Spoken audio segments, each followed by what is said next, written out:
Entonces, ¿cuáles son los problemas de cambio climático? O sea, ¿qué ves que es el mayor problema? Bueno, en Córdoba, como cualquier ciudad, pero Córdoba en concreto es una de las ciudades más calurosas de este país. Este verano, por ejemplo, hemos tenido 31 días por encima de 40 grados centígrados, 136 por encima de 30 grados centígrados. Bueno, todavía estamos teniendo, ayer mismo ya teníamos todavía 31. Y la primavera está desapareciendo y parte del otoño también está desapareciendo y prácticamente el verano.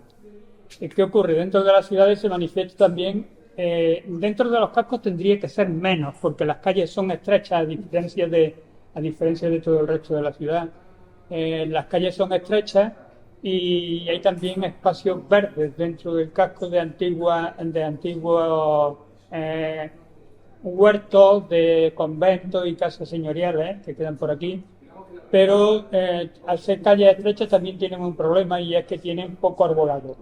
Además, también en los últimos años ha habido una actuación municipal de sustitución de la pavimentación, una pavimentación que absorbe el agua, pero también luego la transpira, la deja que salga en el verano, y se ha sustituido por adoquín de granito. Además, el granito es un material radioactivo, pero eso es secundario en este caso, pero es un material radioactivo. Yo tengo un contador Geiger y se ven las zonas donde hay granito y donde no hay granito perfectamente, pero también acumula muchísimo el calor. Además, en algunos sitios como las Tandillas, además granito negro, con lo cual el efecto albedo, que es el efecto de rebote de los rayos solares, no se produce.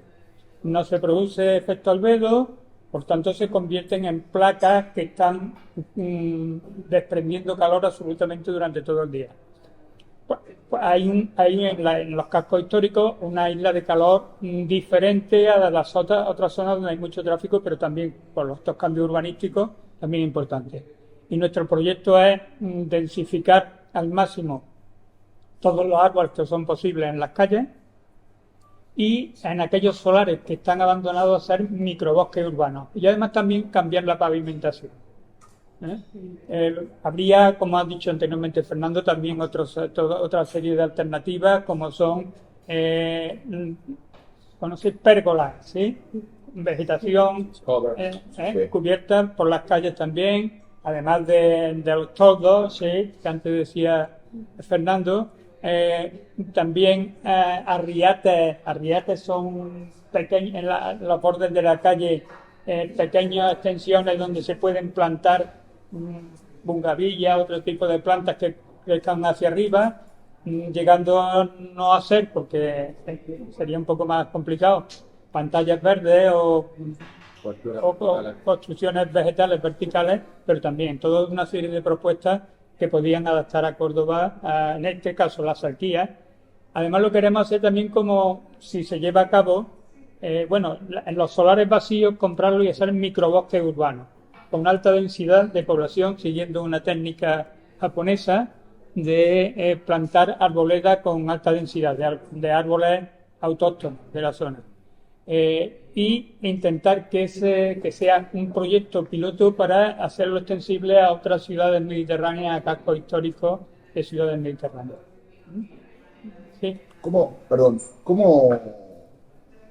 dada la sequía y dado que, bueno, ayer llovió, pero bueno, tiene un año que no llovía y se sufre, bueno, en toda la península, con los recursos hídricos para hacer esos bosques, sí, los bosques y los solares, ¿cómo vamos a ver. Vivimos el casco de Córdoba está en una zona de aluvión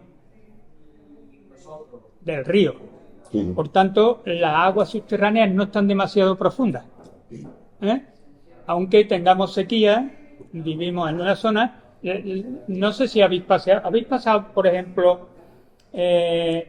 por la calle Altorí. ¿Qué parte es? La calle Altorí está desde la calle Juramento de mi casa Sí. hasta la corredera. Una calle, ¿Habéis visto que está cubierta ¿Habéis visto que está cubierta por una higuera gran parte de la calle? Sí, está Toril, ¿cómo se llama? Sí, ¿no? Se llama Toril. Sí, la chiquita. Sí, la conozco. Que entras por ahí Sí. y atraviesas hacia izquierda y derecha. Si ves, las higueras solamente pueden nacer en sitios donde hay muchísima humedad. Y allí ha nacido. Y en todo el casco histórico, a nada que le dejan un hueco, aparecen higueras. O sea que otra cosa es que en las últimas actuaciones que se han hecho, como por ejemplo en mi calle Pedro López y otras, se ha impermeabilizado el suelo y se comienza a impermeabilizar. Si comienza a impermeabilizar, tienen más problemas de lo que yo decía anteriormente de transpiración. Pero no sería un problema la provisión de agua para los solares. no tendríamos Sería una problemas para la contraindicación de decir alimentación. vamos a usar más agua para generar. No tendríamos gran problema. Córdoba, Sería más beneficio. claro, Córdoba lo bueno que tiene, por eso se venían los romanos y los árabes, es que hay mucha agua. Claro, estamos en una zona de aluvión, Por suerte. por tanto la capa freática está al nivel del río. Claro. Pero el resto de la ciudad de Córdoba coge agua también del mismo sitio. ¿O es No, como autogestionado bueno. para el centro? el agua de Córdoba, que también hay conducciones subterráneas de agua desde la época de los romanos, hay acueductos subterráneos y demás, pero el agua que bebemos en Córdoba no procede de ahí. El agua que procede de pantano de San Rafael de Navallana, un pantano para agua potable para la ciudad, que recoge de un riachuelo de la sierra, y en estos momentos que estamos sequías de otro pantano más pequeño también se junta con ese, es agua de peor calidad, pero se deja que madurar es dejar que Pozos caigan, los se pozos decanten. caigan al fondo y se le añade un poquito más de cloro en la estación de aguas potables. El agua de Córdoba normalmente es una agua de altísima calidad, no tiene nada que envidiar al agua que puede uno comprar en cualquier tienda de agua minera. O sea que en principio el problema no sería del agua, sino de la temperatura y de la sequía. La temperatura. Digamos, en función Efectivamente, la temperatura. Es que yo, por ejemplo, yo llevo 2 años que me voy de Córdoba durante 2 meses. Además, en Córdoba el verano es estación baja Está todo cerrado. de turismo. Está todo cerrado. Son baratos y además son los precios más bajos durante el verano. Yo ya decía este año y el año pasado ya decía yo que yo era un exiliado térmico, un exiliado climático de Córdoba, y este año ponía un tuit que en Córdoba o te conviertes en troglodita o haces un exilio climático. Yo no sé, la gente que tú eres de Córdoba, ¿verdad? ¿Sí? Bueno, pero yo tengo una inmensa suerte que es que vivo en una casa de patio. Ah, claro, Puedo claro. ir a la casa de patio y sabana de hilo. Claro, A ver claro. si puedes pasar el calor. Nuestra sede está en una de las casas patio más En la parte de abajo, no en la parte de arriba, Mario. Bueno, incluso en la parte de arriba, con ventiladores en el Sí. techo. Eso sí, con las corrientes de aire están bien. La Eso eso sobrevive. estaba abajo para el verano y Sí. el principal, que así se llama Claro. primero, era para el Son invierno, tan- que está un poco más aislado. Son también las paredes, son paredes Sí. gruesas, Es todo aislantes. de tapial, Será- con lo cual respira. Sí, sí. Ahora sí queréis hablamos, pero Pero en general los cordobeses y cordobesas, yo vivo en el casco, pero mi casa es una casa de remodelación, tiene unos 40 y tantos, 45 años, por tanto no es como la de los patios, no tiene ese tipo de construcción, aunque tiene la estructura de patio, pero en absoluto funciona como tal. Y para que os hagáis una idea, dentro de mi casa la temperatura, yo no utilizo aire acondicionado, Tampoco. acabo de poner doble acristalamiento y en verano la temperatura antes del doble acristalamiento dentro de la casa era 30 grados, dentro de la casa, 35, ahora unos 30. Entonces, lo que hacemos aquí, la mayoría de las cordobesas y cordobeses que no tenemos la suerte de vivir en un patio, nuestra sede está en uno de los patios más bonitos de Cristina Vendala, en la Plaza Las Tasas. es precioso. Ese sí que Tenemos una sede. tengo que hacer una visita porque es maravilloso. Es amiga, vamos, ya es de la... De hecho, está a punto de. Pensé en hacer esta reunión allí. Pues mira, sitio extraordinario. Además, Cristina estaría encantada. Ah, vamos a visitarlo un día. Pues Al final. lo que hacemos es que durante el día, a partir de las 10 o las 11 de la mañana, se bajan todas las persianas y se cierran todas las ventanas de la casa para que no entre el calor. Yo, por ejemplo, que vivo aquí justamente al lado, sobre las 12 de la noche, abro la ventana, saco la mano y si noto la calle con más calor que mi casa, vuelvo a cerrarla. O sea, que te conviertes en un troglodita. No sales, además que a las primeras horas de la mañana y hasta incluso por la noche, en verano, en los meses de julio y agosto, cuesta trabajo. Y yo ponía en tuit eso, en Córdoba o te conviertes en troglodita o emigras de Córdoba y eras un exiliado climático en Córdoba. Completamente. ¿Qué tal el tema del reciclaje? Vamos a ver, Córdoba tenemos la suerte, entre comillas, porque ahora lo van a estropear. Hemos estado en punta a nivel europeo y a nivel estatal de gestión de residuos de sólidos urbanos. gestión de residuos sólidos urbanos. El reciclaje es un poco más complejo porque una gran cantidad de los materiales lo que tienen los que se llaman sistemas integrados de gestión, que son los que recogen en metal, plástico, vidrio. Una historia un poco incluso mafiosa, ¿no? Sí, en España, de forma importante. Y una empresa es Ecoembes, que es la que controla la mayoría de los sistemas integrados de gestión. Pero en los residuos sólidos urbanos de Córdoba, desde hace muchos años, yo fui miembro del Consejo de Administración, yo fui concejal en Córdoba entre el año 95 y el año 99, fui del Consejo de Administración de Sadeco, y ya en aquel tiempo se hacía una práctica que en España prácticamente no se hacía, y era compostaje, y como estamos en Córdoba, que es un sitio que llueve poco, compostaje aerobio, o sea, sin cubrir. Simplemente tú pones los montones de basura. Y también fuimos los pioneros en separar la basura orgánica del resto de basura. Sí, recuerdo. Hicimos un contenedor verde en aquel momento y otro contenedor amarillo para todo el resto, metal, etcétera, etcétera. Después ese se fue diversificando. Entonces lo que se llega a la planta de gestión de residuos. Con dinero propio se hizo primero una planta para unos 60.000, 80.000 habitantes de compostaje. Era el sitio más importante de toda España donde se hacía ese tipo de procesos. Estaba muy avanzado también en Pamplona con la cooperativa L'Oréal, pero hacían nada más que en algunos barrios, pequeñas cantidades, aquí una cantidad bastante importante. Y lo que se hace es que se hacen las pilas de basura y cada día, cuando llega basura nueva, una máquina va cambiándola de lugar y la va echando hacia atrás, y a partir de un determinado tiempo, de unos determinados volteos, aquello ya es compost y se puede utilizar. Básicamente es leñosa, se puede utilizar en la vegetación. ¿Por qué no se utiliza en otro tipo de, por ejemplo, de huerta y demás? Que en principio sí pudiera, porque... Leñosa. Leñosa, sí. ¿Qué significa eso?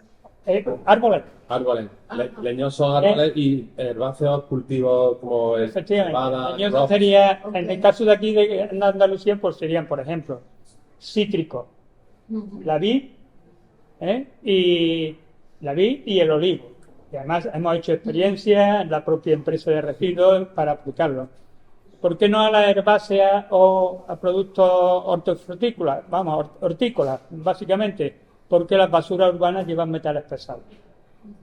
Queramos que no, en nuestra basura cotidiana van metales pesados. ¿De dónde? Pues yo qué sé, pues la tintura de un papel que tira. La tintura que tiene un papel que tira ya lleva plomo, lleva otros metales pesados, más luego que siempre la separación es imperfecta. Hay pequeñas cantidades, o alguien que tira una pila, o un trozo de metal, o lo que sea. Que siempre vamos a tener problemas de metales pesados en la basura urbana, y por tanto la agricultura ecológica, por ejemplo, no admite el uso de compost urbano para eso, pero con leñosa, que es más difícil que por el tipo de desarrollo que recojan los metales pesados, que tampoco no hay metales pesados en grandes cantidades, pero sí lo suficiente, pues hacemos eso.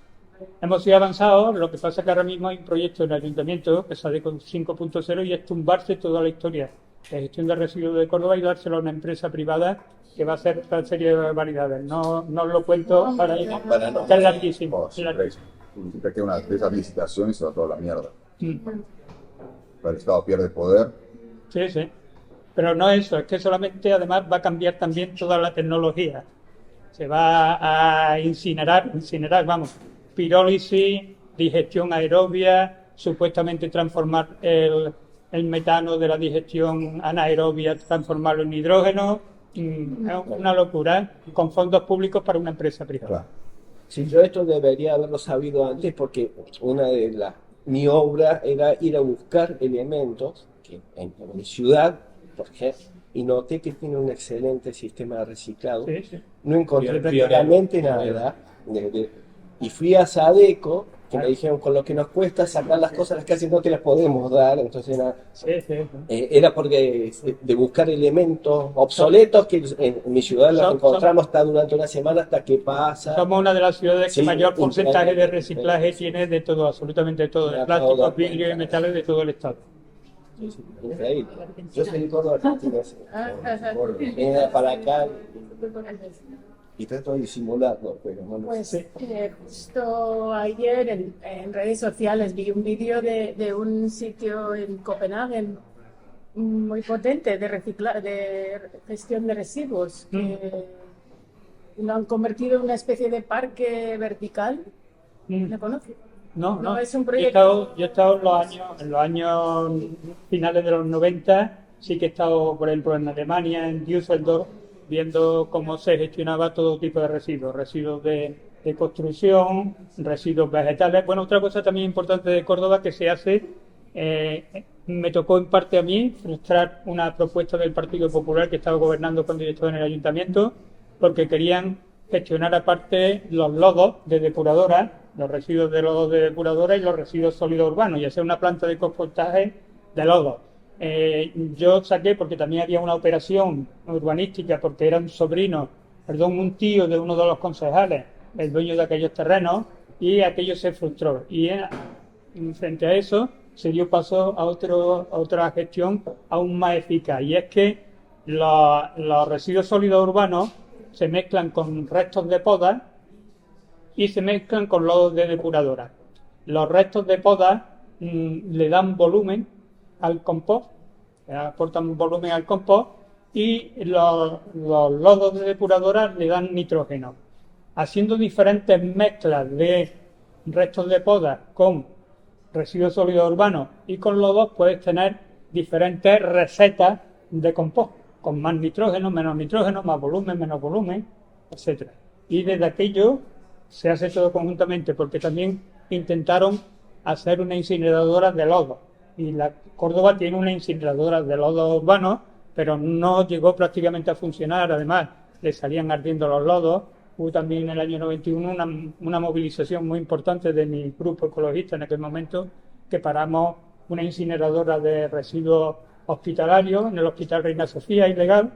Se paró también esa incineradora y gracias a eso no tenemos incineradoras, nada más que ahora en la cementera, que quieren quemar basura urbana y lodo de depuradora, quieren quemarlo en la cementera que tenemos dentro de la ciudad. Lo habéis notado porque ella sí que ha notado el calor, ¿no? Sí, ¿no?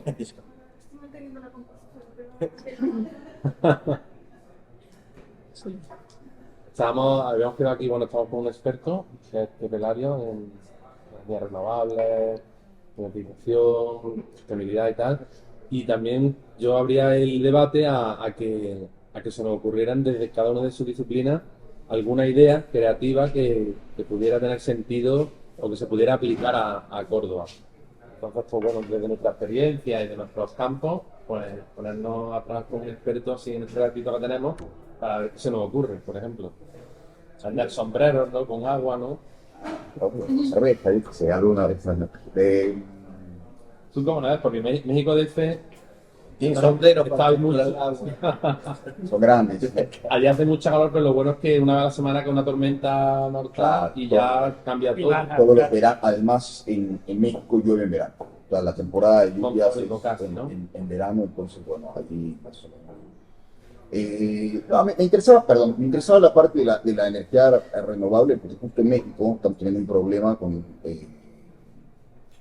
el gobierno que está actualmente, pues está obsesionado con el petróleo, ¿no? Están construyendo refinerías, están construyendo. Pues a mí es una cosa que me saca mucho, es decir, vamos como a contracorriente. Acá todo, en Córdoba, en Andalucía, Córdoba en específico, ¿cómo están al respecto de estas energías limpias? ¿Qué porcentaje viene justamente? También es cierto, por ejemplo, el coche eléctrico en México. Sí, hermano, el coche eléctrico, pero ¿de dónde sale esa electricidad? De energía sucia, man. Entonces, eso es mi pregunta, porque ¿qué tal estamos aquí en Andalucía? Bueno, te cuento, Andalucía, de todas maneras, hemos perdido algunas carreras, ¿eh? Andalucía fue la primera comunidad autónoma pionera en energía solar, fotovoltaica y en energía eólica. Sin embargo, en energía eólica nos desbancó hace tiempo Castilla-La Mancha, nos desbancó Galicia y en fotovoltaica también Castilla-La Mancha y otras comunidades autónomas también de una extensión no más grande nos desbancó. Hubo una cierta paralización, entre otras cosas, porque durante un tiempo había una relación bastante estrecha entre la clase política gobernante en Andalucía y la compañía de electricidad. Durante bastante tiempo. Pues todavía sigue, la relación entre la eléctrica y el poder es una relación fortísima, ¿no? Entonces eso hizo que se frenara un poco el avance de las energías renovables. Yo he estado colaborando desde hace muchísimos años con la Universidad de Sevilla y con otros sitios que eran los que estaban de pioneros con con la cuestión de las energías renovables, y eso fue un hándicap. ¿Cómo estamos? Vamos, en el Estado español, la energía renovable, vamos a ver un poquito, porque yo quiero también desmontar algunos mitos sobre energía. Vamos a ver. Las energías renovables están cubriendo aproximadamente en el Estado español, en algunos días muchas, pero de media aproximadamente un 30% o un 40%, vamos a llegar hasta un 40% de media en los últimos años de la energía eléctrica que se suple con energías renovables, fotovoltaica, solar térmica y eólica. Si queréis luego os cuento cada una cómo funciona.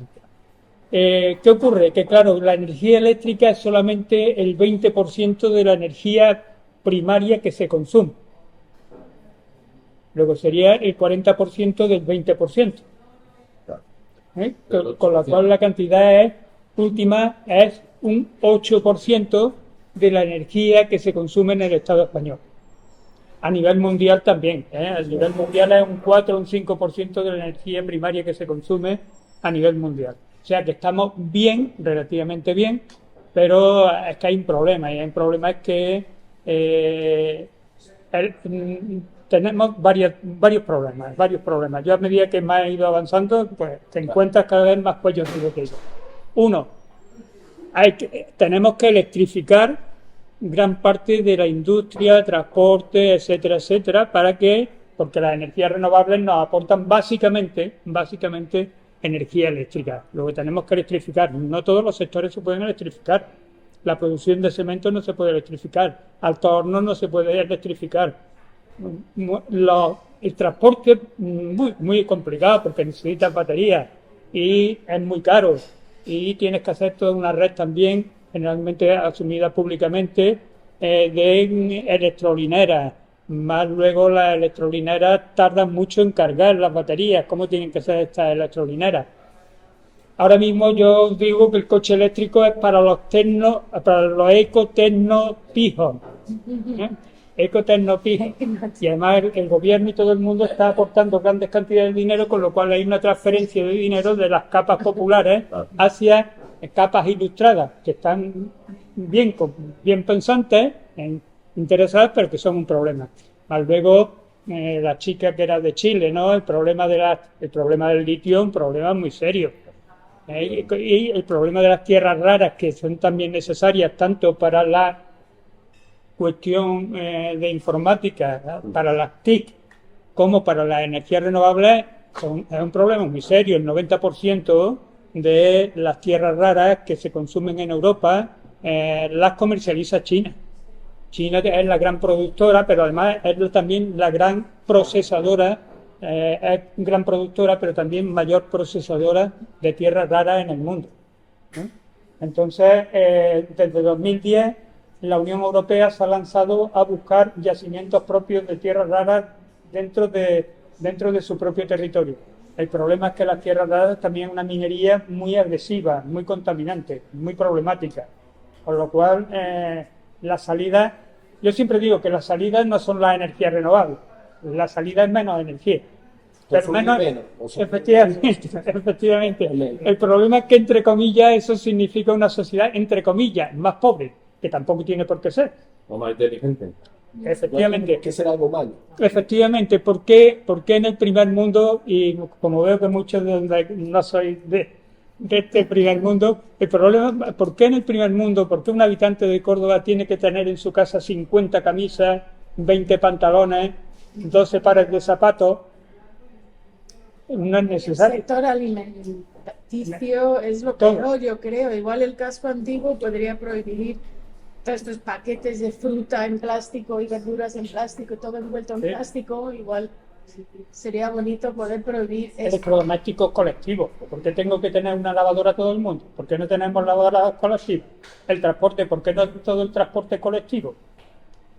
Frente a tener cada uno su propio vehículo. ¿Perdón? Los aires acondicionados, por ejemplo. El aire acondicionado. Yo todos los años escribo un artículo sobre el aire acondicionado, la salida errónea a las altas temperaturas, porque aumenta, los aires acondicionados suponen la climatización, el 10% del consumo eléctrico mundial, pero además también, con lo cual, para ese consumo eléctrico tú tienes que utilizar combustibles fósiles, aumenta las gases de efecto invernadero y se crea más cambio climático, pero en las ciudades el calor de tu casa lo saca a la calle y entra por tu ventana. Un círculo. Ya. Cor- La gente no entiende corre eso. el problema. Claro, entonces el problema es que también tenemos unas viviendas que no están hechas, construidas nada con criterios bioclimáticos, con circulaciones internas. Yo tengo ventiladores de techo. Sí, eso ¿Eh? hay que ponerse de moda. Pero también que nuestras casas tuvieran ventilación cruzada, por ejemplo, en las partes bajas, rejilla que pudiera entrar aire fresco de la calle y en las partes altas donde pudiera salir el aire caliente, que se puede intercambiar también durante el verano y el invierno. Todo este tipo de tecnologías que ancestralmente sí se tenían, ahora mismo no se tienen. Y es un problema. Hay que volver a la casa de patio. La casa de patio, pero la casa de patio, claro, el problema es que la casa patio, ¿cuánto territorio necesitas para ser una ciudad como casa patio? Hombre, como toda la gente que viene edificios en bloques ahí, como hace, son Claro. aires acondicionados. Y además transforma el agua en vida. Pero se vuelve a eso, al final, si vas a volver a materiales de construcción respirable, vas a necesitar más espacio, eso quiere decir que las ciudades van a tener que ser menos pobladas. O sea, al final el problema de fondo es que, el desarrollo tenemos que dejar de pensar que es crecimiento. Y ruralizar la ciudad, pero eso es un problema porque vamos en dirección contraria. Claro. Sí, sí. Joder. Bueno, pero también las tecnologías están ayudando con un ordenador. Tú ya puedes trabajar de cualquier sitio del mundo.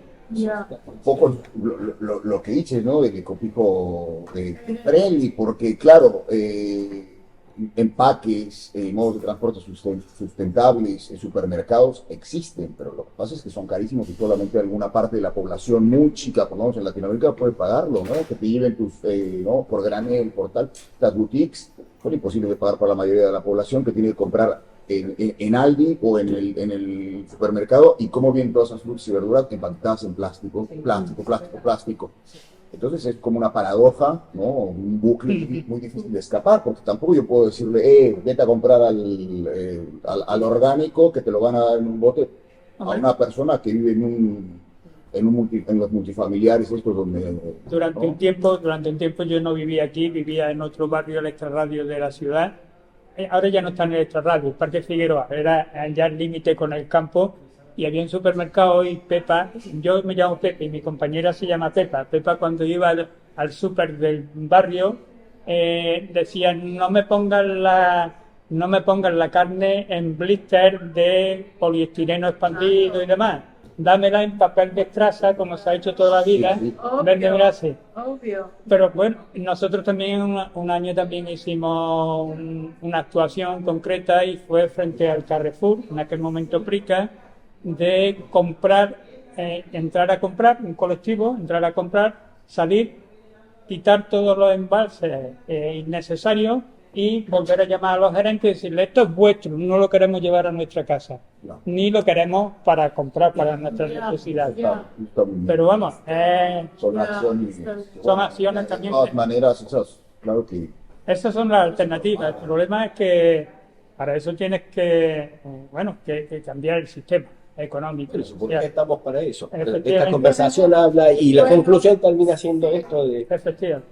Yo oí un término que me encantó, que lo hice de hecho, que se llama auditoría personal de tu basura, Sí. que Se supone que hay que hacerlo en Estados Unidos, bueno, esta gente en Estados Unidos lo hicieron un mes entero sin tirar su basura para luego ver exactamente cuánto. Tomar conciencia. Y yo me venía a un piso pequeño de Madrid, solo hice una semana, pero vamos, yo viviendo sola una semana es asqueroso y eso que consumo bastante. Porque yo creo que si cada uno hiciera eso, Pero ayuda mucho a concienciar con, lo que con tú todo eso, generas. la basura que uno genera, vamos a ver, yo doy muchas charlas de sostenibilidad para gente que se va a dedicar a los ayuntamientos, etcétera, y una de las primeras preguntas que le digo, estamos en España, te digo con los datos de España, vamos a ver, ¿cuánta basura crees tú que genera? Inmediatamente me sale la gente con los datos que todo el mundo dice, 1,5 kilos por persona 1,5 kilos al día. día. 1,5 kilos por persona al día. En Córdoba o en España. ¿Es mucho? Bueno, yo les digo inmediatamente, Eso es lo que la gente piensa, sí, ya es lo que saca en su bolsa. es la media. Sí, es la media, es la media. Yo he trabajado en una empresa de residuos y he trabajado también en la empresa, he sido en el consejo de administración de la empresa de aguas de Córdoba también. Más luego 800 gramos de lodo. De lodo de nuestra agua fecal, en materia seca, 800 gramos. Pero yo les digo, no, estáis totalmente equivocados. La cantidad de basura que una persona de media produce en España son 40 kilos diarios. Indirectamente. Claro, tú tienes que meter los residuos de la agricultura, los residuos industriales, los residuos de cantera, los gases de efecto invernadero, que son 20 kilos diarios de media. Claro, porque tú, los servicios que tienes en tu casa no son únicamente, tienes una universidad, tienes un centro de enseñanza, tienes un teatro, tienes un museo, tienes unos transportes, y todo eso también produce residuos, y la fabricación de todos esos elementos producen residuos. Luego hay una visión también errónea. Algunos autores dicen que por persona y año a nivel mundial, tengo que cotejarlo, he visto ya en 2 libros de 2 autores rusos, hablan de 50 toneladas anuales por persona. La ONU habla de unas 25 toneladas anuales por persona, de media mundial. Está claro que los ricos, entre los cuales nos encontramos aquí en Córdoba, no somos los ricos de los más ricos, pero somos de los ricos, tenemos que reconocerlo, estamos aún más que en aquellos países donde apenas se produce residuos, porque es una economía más de subsistencia. Los alimentos kilómetro cero yo creo que serían interesantes, ¿no? Claro. Y los alimentos de temporada. Dices, si es Navidad, ¿por qué te tienes que comer una piña, sabes? Ya. Sí, cambiar las pautas de alimento. Respetar también los cultivos y las estaciones de la... Hombre, yo de chico, los tomates de mi casa, yo vivía de chico al final, si habéis estado por la ribera, al final de la Ribera del Toro, en el puente nuevo, que es el puente que hay allí, al lado del cementerio de la Salud, Sí. allí, al lado del cementerio, pues yo vivía en unas casas al lado del Las cementerio. casitas que hay al lado del Seneca. No existen, es donde está el aparcamiento del Teatro del Aire Libre, Ah, vale. a la otra parte del Alcázar Viejo. Ajá. Ya no existen esas casas, las tiraron y nos mandaron a Morera y a Palmera a toda la gente que vivíamos allí. Pues, ¿a qué venía aquello? Espérate. Los tomates. Los tomates, íbamos a la huerta Maimón, que estaba Y había 40, huerta, a 100 metros de mi casa, íbamos a comprar los tomates, íbamos a comprar las habas, íbamos a comprar las lechugas, y no teníamos que ir a ningún supermercado. Nada de huerta, nada de huerta. Las huertas, todas las huertas Cuando que hay hay. tomates, porque Claro. el tomate es de verano. Claro, ¿por qué no va a consumir en invierno Claro, si no hay? no hace falta. No lo hay, además. Es verdad, yo recuerdo de pequeño las naranjas se consumían Efectivamente. Acá en enero. Hay Al tablero, se acabó. al tablero, una finca del tablero aquí en la sierra. Iba yo también cuando vivía en las Moreras con mi madre a comprar naranjas Malta o naranjas de ácidas, a comprarlas allí. No, y lo disfrutabas mucho más porque eras consciente de que era el momento, ¿no? Efectivamente. Sí. Aparte, la naranja Claro, es vitamina para los resfriados. Exacto. El plátano. Claro, había una lógica detrás También está de esto, la la producción y de los, Sí. claro, de los ciclos Sí. de la tecnología que tú hablabas que mejora, la tecnología nos permite comer frutillas fuera de temporada, Ah, pero sí, también hay un costo Por supuesto. fabuloso tener naranja fuera de temporada. Esta conducta de uno como consumidor, del confort y de la cosa rápida y de... Sí, sí, sí. Pero nada más de los insumos, cuando deja de haber mandarinas en México, traen las de Perú, a Claro. transporte. Sí, Sí, ¿no? El hemisferio sur es un... Sí, sí. Pero yo creo que el problema claramente son las empresas y no el consumidor. En la- O sea, yo la creo que industria la consume lo gente que- Claro, yo tiene siempre, el costumbre que hay, pero yo siempre distingo entre responsables y culpables. Responsables somos todas y todos porque no hacemos lo que deberíamos hacer para transformar algo que no nos gusta. Alguna gente tampoco es consciente y por tanto ya. tampoco. que hay que hacer una auditoría, como decía, Claro, como consumidor. nosotros responsables, pero hay otros que son culpables y es que se lucran de un sistema económico que es depredador de los recursos naturales, pero también es depredador de las personas, precariza a las personas para aumentar sus beneficios. Claro, totalmente. Ya. Entonces, incluso los desequilibrios norte-sur son para que nosotros vivamos mejor.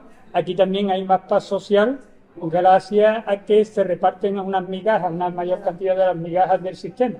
Pero, sin embargo, la amplitud también, el abanico de diferencias económicas también en los países del norte se está ampliando de una forma también importante.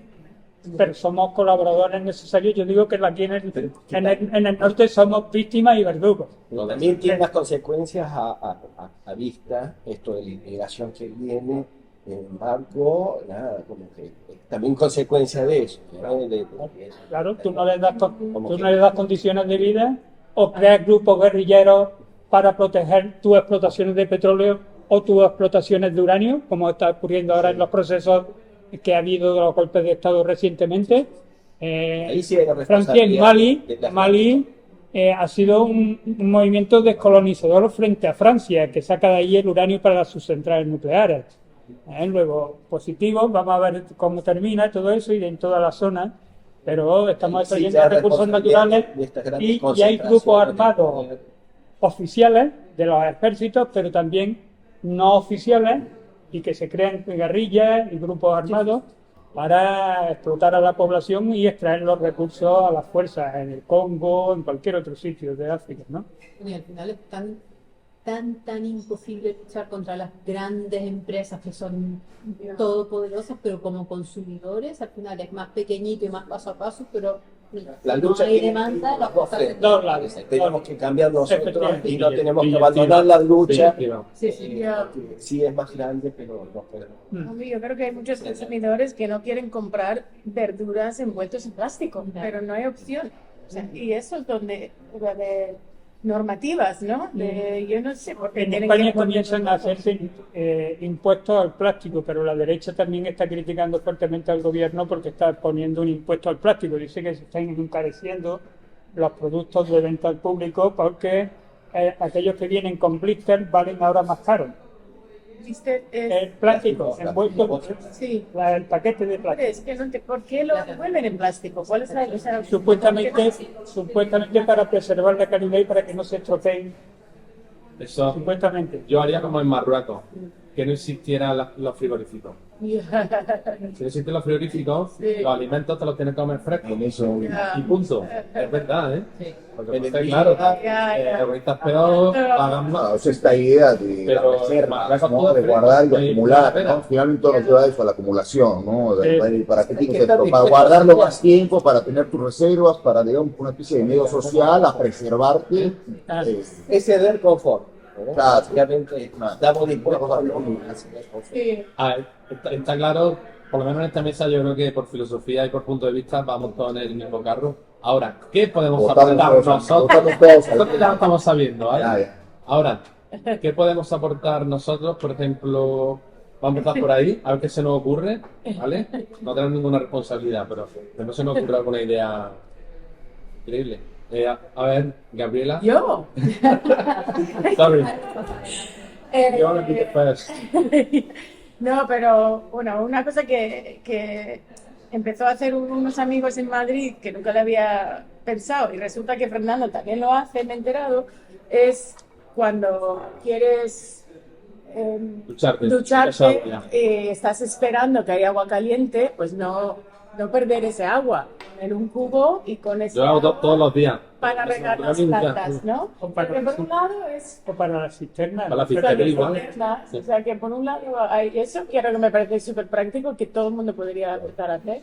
Y luego no sé si en los tejados tener ya sistematizado, recoger el poco que llueve, lo poco que llueve, pues que... Con todo y con eso vuelvo a dar también un dato importante, que la cuestión, eso sirve muy bien para tomar conciencia, Sí, pero no resuelve el problema. Vamos a ver, el agua de boca, bueno, el agua de boca no, el agua de consumo urbano es el 10% del agua que se consume. El resto es El otro 10% es agua industrial y entre el 80 y el 90 agua de agricultura. Ahora, efectivamente, ahora quería yo aportar efectivamente lo que está diciendo, sumar un poquito a lo que está diciendo Pepe.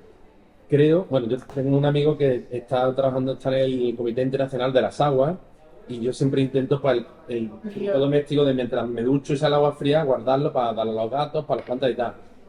Y me dijo, Fernando, sí, pero tú no tienes ni idea, tú ahorras, pero tú no sabes lo que se derrocha a la hora de regar. Dice, en lo tuyo un 10%, pero lo otro ya de loco. Ahora, dentro de que eso es así, pero un poquito ya... Sí, sí, estamos, no hay que desanimarse con eso. Creo que, por ejemplo, en el caso de Córdoba, ¿no? Que siempre he leído mucho, el barrio, a las casas, antiguamente, lo digo para que lo sepáis, en las casas, digamos, entre comillas, pudientes, tenían dos tipos de pozos. Me decían pozo de agua dulce y pozo de agua sucia. ¿Qué era? El pozo de agua sucia era el pozo el agua que se utilizaba para limpiar, para regar, que no tenía una calidad de agua y que eran capas freáticas subterráneas, que no venía de la sierra y tal. Entonces no se podía beber, no tenía calidad. Y el otro, del pozo de agua dulce, es el que se puede utilizar para beber. Entonces, si os fijáis, realmente el agua que nos llega a la casa, a cualquier casa, todo ese agua se puede beber. Pero, ¿qué cantidad de agua utilizamos para beber? ya. Lo que dice Pepe, nada. Todas, cisterna, lavadora, regar la planta, dúchate, no sé cuánto. Entonces, yo creo que habría que volver al sistema de decir dos tipos de agua, Sí. como hacían antiguamente antes del cabildo, ¿no, Pepe? Sí. Y eso en Córdoba no nos vamos a permitir, creo, ¿no? Eso es muy importante. Bueno, a mí no se me ocurre puntualmente nada desde el punto de vista del arte, pero sí intentaría rescatar una de las cosas que dijiste, porque he paseado por la ciudad y he visto muchos espacios baldíos que le dicen, ¿cómo le dicen a los espacios vacíos?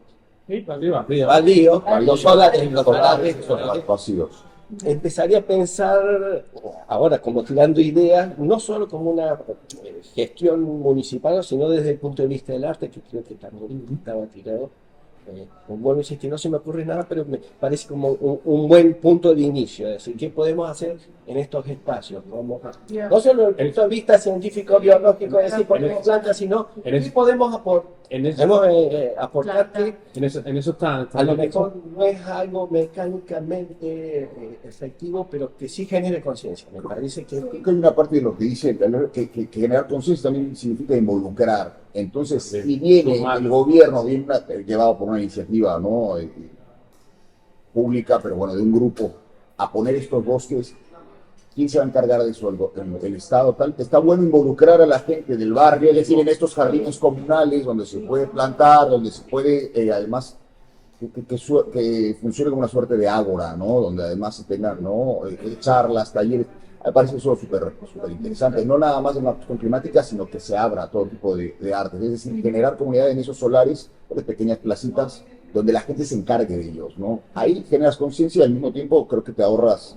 Esa es su filosofía, eso es su plan. Sí, bueno, mira, yo sí, sí, saber que no rescate, hay que implicar a la ciudadanía, finalmente Aquí en la Si te zona, lo ponen y dices, bueno, voy, leo un rato, pero si te toca también de alguna parte colaborar dentro del... Exacto. Me parece eso fundamental para que aquí funcione. en la zona hay también otra organización a la que también pertenezco, está formada por gente de asociaciones de vecinos o no, que se llama Sarquía por el Clima, de Barrios por el Clima, donde también colaboramos y una de las cosas, por ejemplo, utiliza así colectiva. ¿Habéis visto Oribe, Jardín de Oribe? Lo que pasa es que pues se ha naturalizado la fuente que había arriba, que era un estanque normal, pues se ha naturalizado, hay un pequeño ecosistema. Las vecinas y los vecinos tejieron con macramé, con crochet, lo Creativo. pusieron, pero luego el ayuntamiento, para cuando estrenó el nuevo acceso, lo retiró todo, Son absolutamente iguales todo. ellos. Son. Pero está así, y también se hacen intervenciones o se chequean las zonas que faltan árboles, etcétera. Hay otros cines, un espacio de un antiguo cine de verano. En Córdoba tenemos la suerte de tener cines de verano al aire libre. Y las vecinas y los vecinos de la zona también han hecho allí propuestas para que se convierta en una zona de juegos, arbolada, etcétera, etcétera, para el disfrute de los niños y las niñas, bueno, y de los vecinos y vecinas del barrio en general también, que está ahí cerquita. Yo querría sumar eso, que a veces no es ya la temperatura, sino más bien la sensación térmica. Porque tú estás en un sitio y hace el mismo calor, pero hay verde, Sí, hay mucha agua y tal, son sensaciones que te hacen bajar 5 graditos en tu interior, ¿no? Entonces por ahí también hay alguna fórmula, algún invento que Porque podemos este calor crear, tan seco ¿no? de Córdoba se puede alterar fácilmente con eso, ¿no? Digamos. Bueno, convertirse como en el centro de Bikram Yoga en verano. Este yoga que se hace a no sé cuántos grados, pues atraer a la gente que lo está disfrutando. Aprovecharlo. Sí, ya está la gente entrenada para el calor. ¿Qué nos dicen nuestros amigos ucranianos? Ay. Mira, con su tecnología impresionante. Ah, sí, sí, bien del futuro. But we understand part of Yeah. communication, so we also I must read quickly. La cosa translator, ¿no? Because we are thinking about Ukraine and we're thinking about maybe close to Russia, very cold, but you have a lot of sun. Yeah. You have sunflowers, you have different crops, you have heat, you have summer. We have the same temperature like here in summer, like for 3 Exactly. months, So, like 40, 45 degrees in summer. what are you doing there with any method, by the summer change? The main amount of people staying at home, like from 12 till 2, it's like the most. Like in Córdoba. But I don't know, in Cordova, maybe in some corridors when we're walking from 12 till 4 o'clock, it's a little bit cool. And after 4 till 6, it's really hot. Like in Ukraine, it's middle, when the sun in middle, it's unreal. But we have a lot of nature and a lot of trees, so it's not so problem big because we just can do the rest near the tree or sit in the park or etc. Square. Yeah. A lot of nature. It's So a for us, lot it's not- of comparison when in the city, like grows a lot of trees, like on the street. The temperature in sun like 30, 32, and without trees it's 45, 48 degrees. Right? Or why or how you can use your technology or maybe your artificial intelligence for trying to stop the impact of change climate. You're experts. Come on, we need prescriptions. I'm not much involved in AI, but I know that AI for now can predict something. I mean, not in not in a technical. I mean, not research something new, but like help in ways like step by step how to reduce some troubles with ecological system, as I understand. Correctly. But An interesting case in Europe, you talk a little bit about plastics, and in Europe, like Lithuania, we saw a lot of shops have recycling the bottles and the plastic bottles. So when we buy a lot of bottles here, we just confused because we can't just recycle and take some little tenths. I think it's a little price.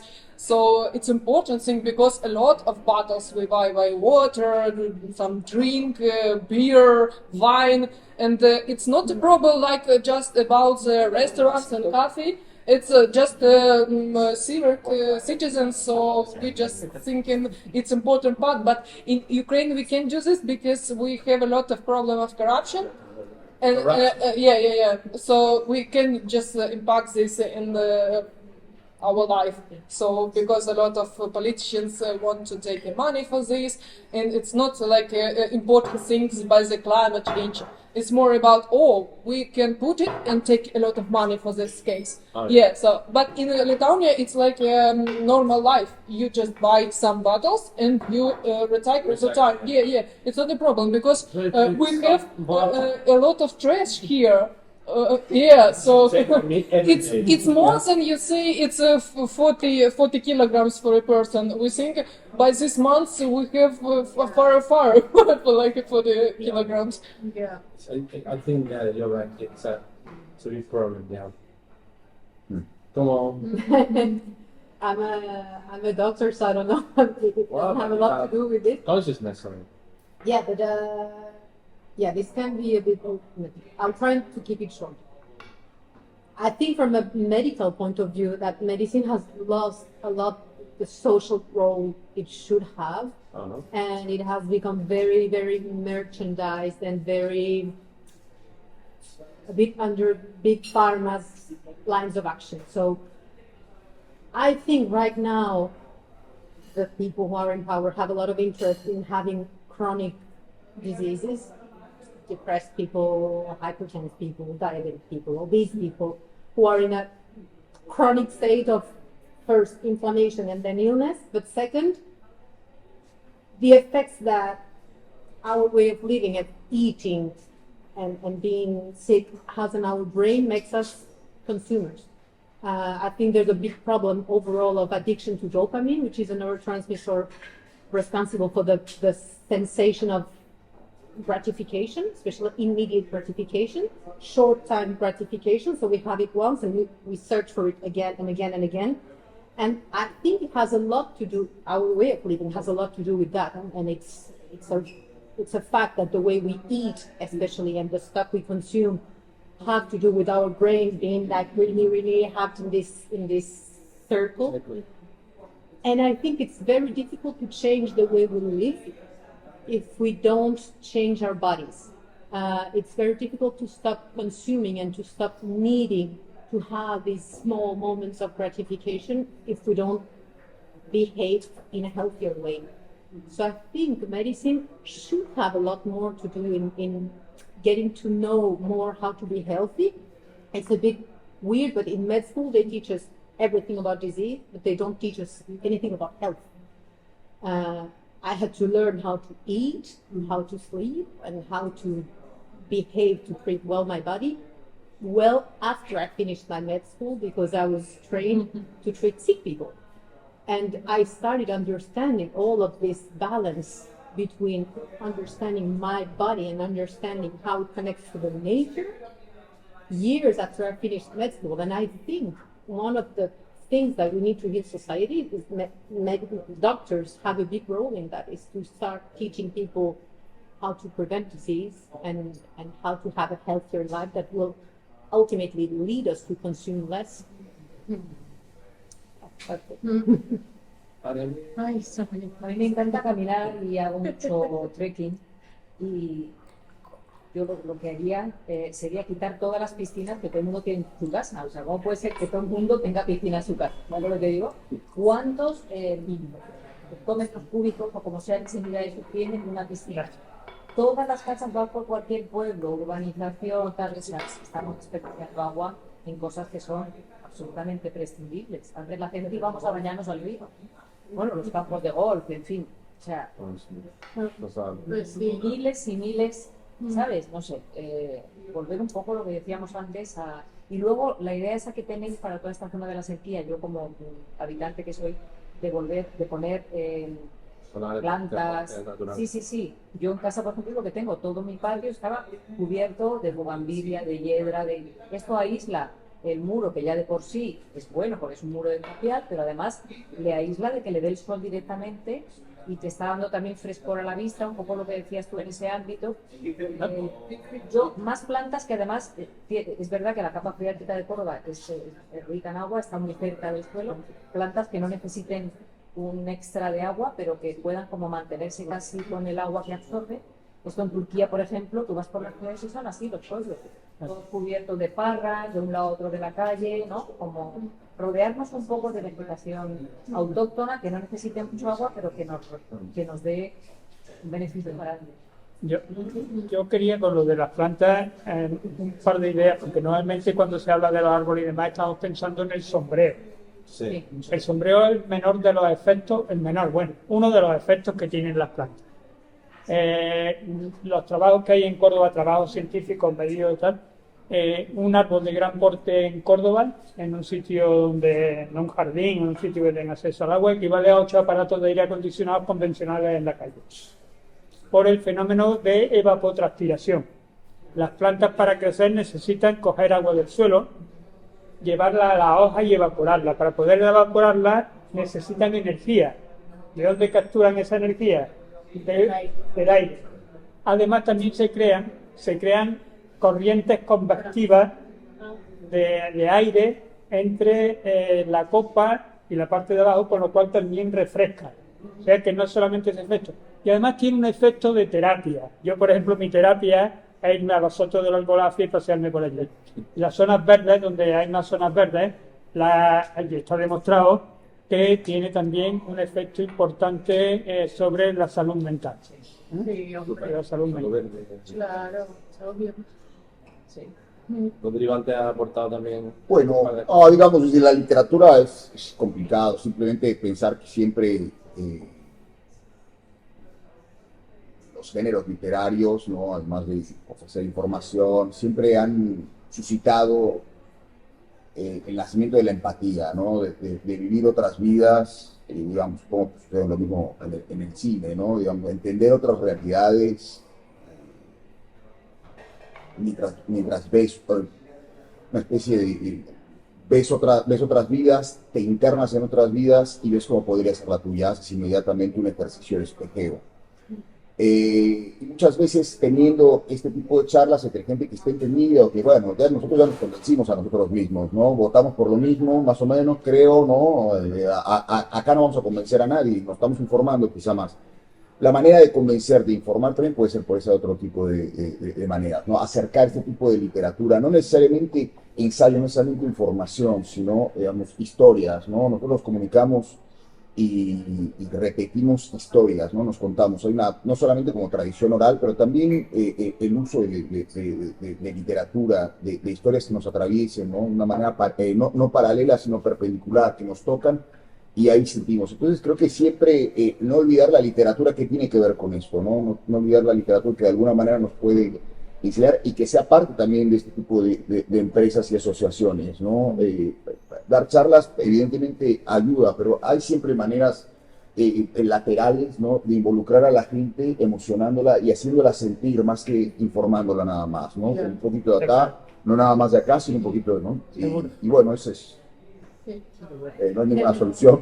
Bueno, estamos aportando. Denise, la persona que más calor pasa en Córdoba ahora mismo. Yo me siento bien helado. A mí me parece muy relevante. Por ejemplo, últimamente en las noticias se habla de ecoterroristas.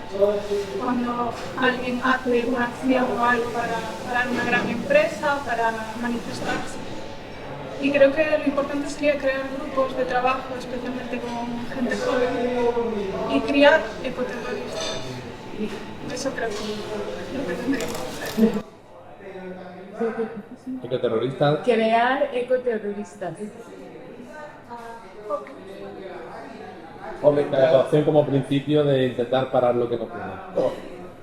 A mí me gustaría justo lo contrario, que más bien se quite el término de una persona que está actuando por el bien común, que está creando grupos de trabajo, se le deje de relacionar con una palabra como terrorismo, ¿no? Es decir, ese es Eco-warning. Sí, ¿no? Sí. Mejor. Sí, bueno, pero siempre tiene una connotación negativa. O sea, estamos hablando en la amplitud de la... ¿no?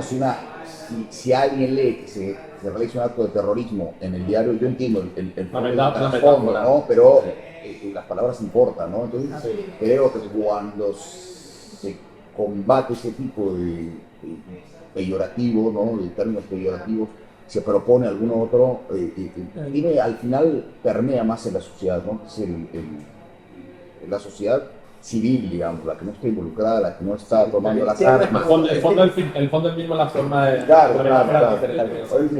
Ahora, no sé si sabéis, en Francia se han declarado como grupos terroristas Rebelión por la Tierra, o levantamientos por la Tierra, se han declarado como grupos terroristas, y también el Extinction Rebellion en la parte climática, científicos por el clima. Aquí también en España, el último informe de la Fiscalía mencionaba a grupos como Futuro Vegetal o Rebelión por el Clima, científicos por el clima, como grupos terroristas. Ha habido un movimiento. Ha habido un movimiento en España. En España ha habido un movimiento social importante inmediatamente que salió el informe. Salió a finales de septiembre. Ha habido un movimiento importante tanto de grupos ecologistas, de gente que estamos implicados, como de formaciones políticas, diciendo, oiga usted, este término vinculado a la gente que defiende el medio ambiente no puede aparecer en los informes de la Fiscalía, y la Fiscalía lo ha retirado en España. Pero en Francia, levantamientos por la tierra y Extinction Rebellion están categorizados. Que empiezan a ser efectivos, o sea, causan el efecto que quieren causar. Yo creo que nadie quiere ser terrorista, pasa que cuando no tenés más elementos de defensa, lo va y golpea donde duele. Pega un bocado. Eso evidentemente lo aplaudo, ¿no?